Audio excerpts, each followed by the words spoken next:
friends, we are live. Hello, everybody. I have my wonderful friend Jake here, and we are going to talk about his incredible journey. Jake, how are you doing today?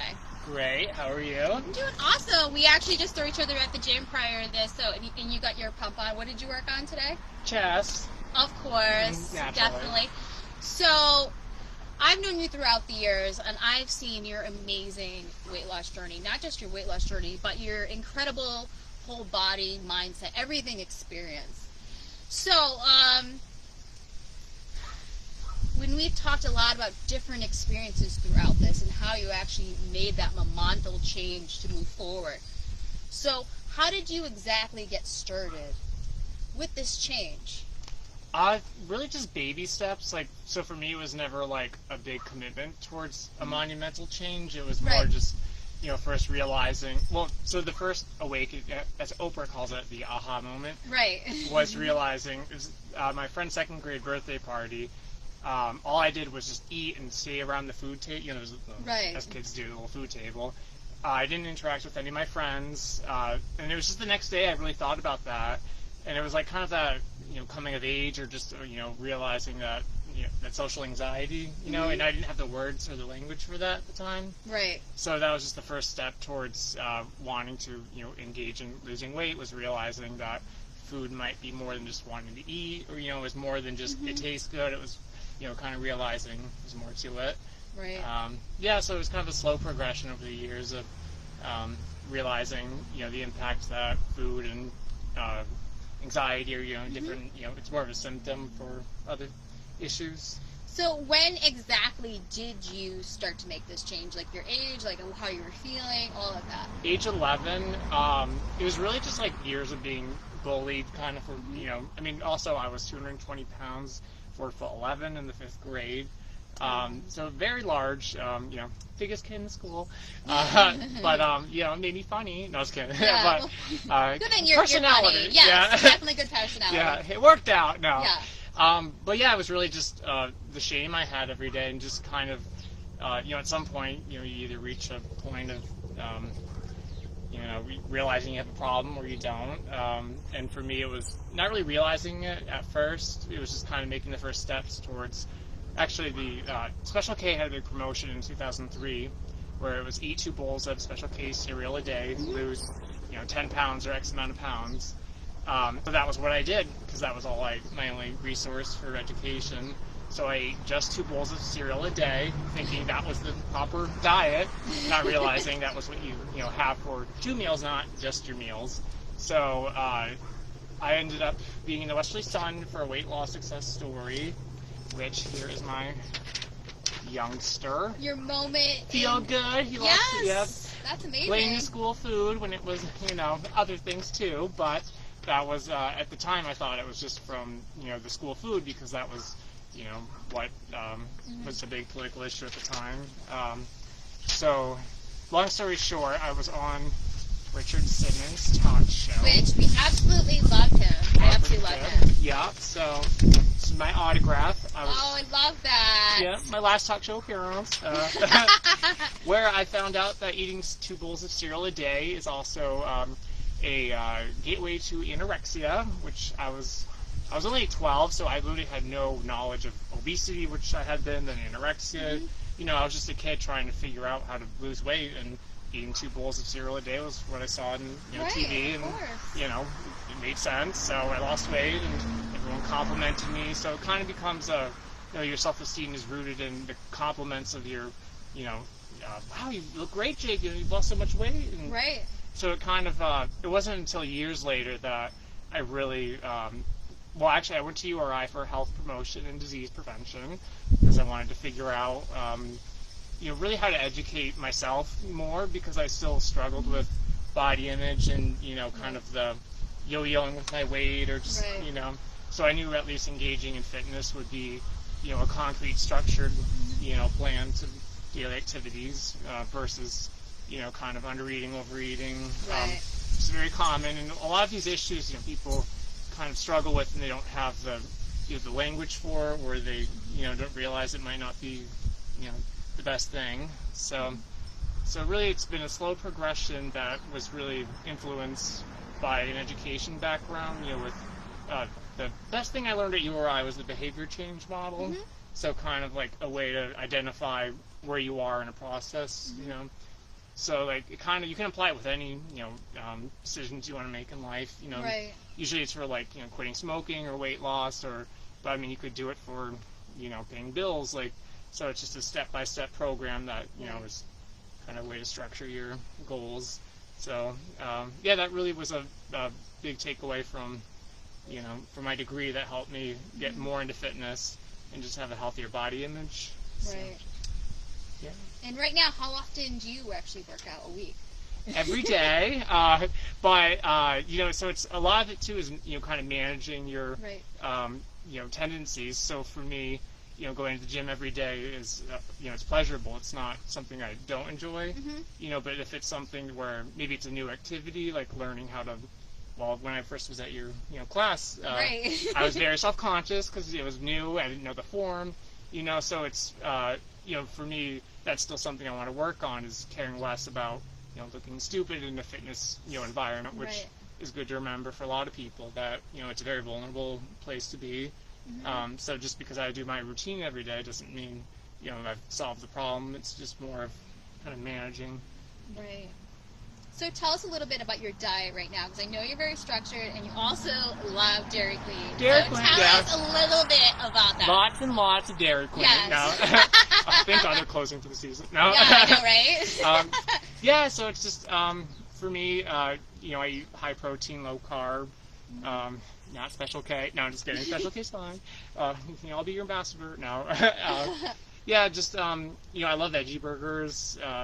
Lean meats. Yeah, I saw your wrap the other day. You sent me the video. Icon. Yeah, that's my one-trick pony. I'll send you a picture. Yeah, I'll put the recipe underneath the video for anyone interested in that one. Recipe? Yes. Wow.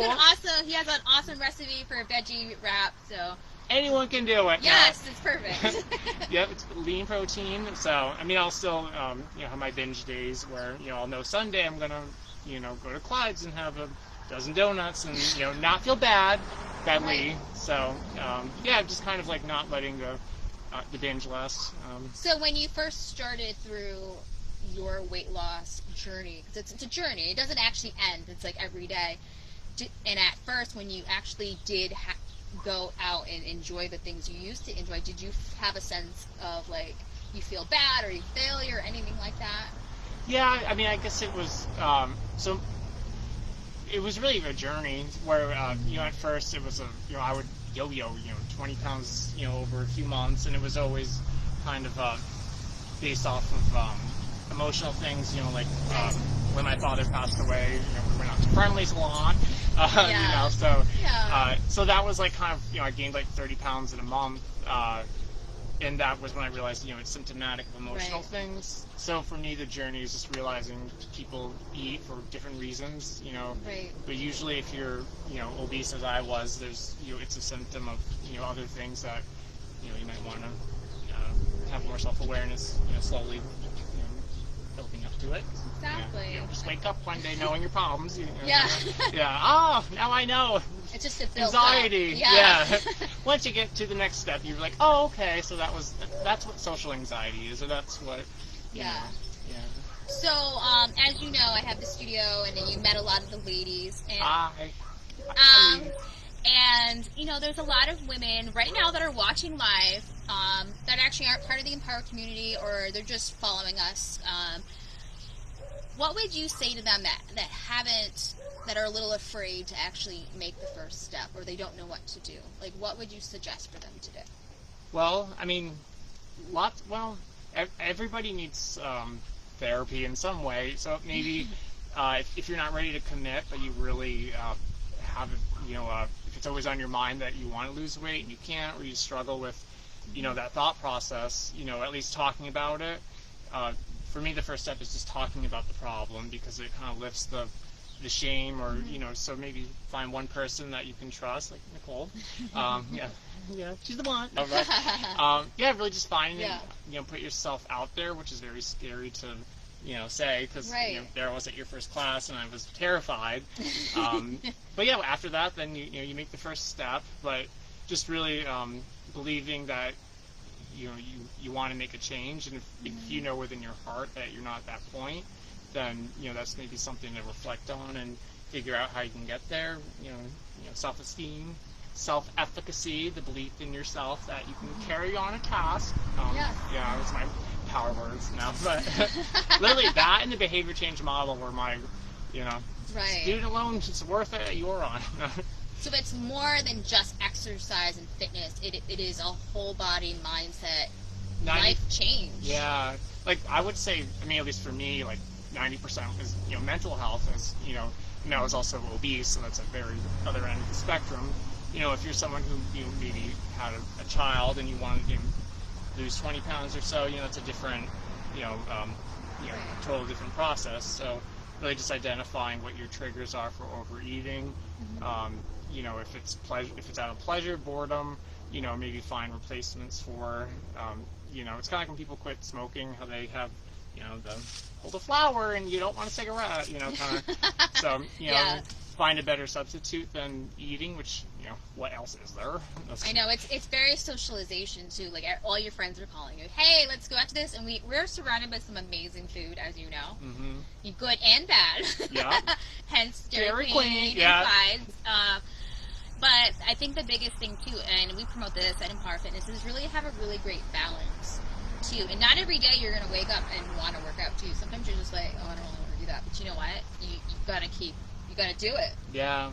And that's what your gym offers, is a community setting where maybe you don't want to go, but you have your friends there, you have people that are not expecting you, but it's a social cohesion. So they're like, hey, where are you? Yeah, what's going on today? Like, oh, I'm yeah, like at Disney. Like when I see Jake at the gym every day, we may not be in like the most 100% happy mood, but we're there, and it becomes a more consistency, and it goes up and above motivation, because a lot of people talk about that as well, and that dies down after a while. Yeah. But looking at your amazing picture in your journey, like that just makes you probably even want to. It's like brushing my teeth. You got to do it. Exactly. It's a slow process, but at some point, it's literally like, becomes a staple to your days. And even if you don't have a good workout, at least it's you tried, or you went there. So for me, it's not every day is a great workout. Like today, I was excited to talk to you, and maybe I'll go back later. We'll see. I'll mow the lawn. There's still daylight. We're good. Yeah, exactly. So let's see now. Well, mowing the lawn alone, you get your steps in. So also finding what activities you enjoy. One of my friends tried to get me she's really into rock wall climbing. Because for her, she hates the idea of mundane, lifting and just doing mindless things. Whereas for me, I love mindless things because I don't have to, I think about other things, like what I want to build or decorate, But if you need to keep your mind busy while you're exercising, then, doing, your kind of exercises where you have to, Yeah, there's other aspects of exercising too. Jake and I regularly just take Denver for a walk, and we just walk around the neighborhood and finding what you enjoy, exactly. Is the biggest step towards maintaining it. Because if you hate it, you don't want to do it. Yeah, you're just gonna give up and go back to Dairy Queen all day. Every day. Thank Yes. God they close, but Yes. there's always the mall. But I wanted to thank you again for going live with us. We really appreciate it. There's so many people out there that I know they're almost there. They're ready to make the change. I see you. You can see them, can you? I see you. I see you. The 5D. No, kidding, no. I know a lot of the times the media can say bad things about, ice cream and all of that, and we're not really here to poo-poo any of that. That's not the kind of, thing we're against. We are for a complete, healthy balance. No shame. If you want to have Special K, you want to have Clyde's, cool. But having that life balance is just key for success. Yeah, the self-awareness, and you're good to go. So with that note, do you have anything else you'd like to share with the viewers? Hi, Mom. No, she's downstairs there. Yeah, just believe in self-awareness, and that's the first step. And Nicole's awesome, so hi. All right, ladies, you take care and have a good one. Bye. See ya.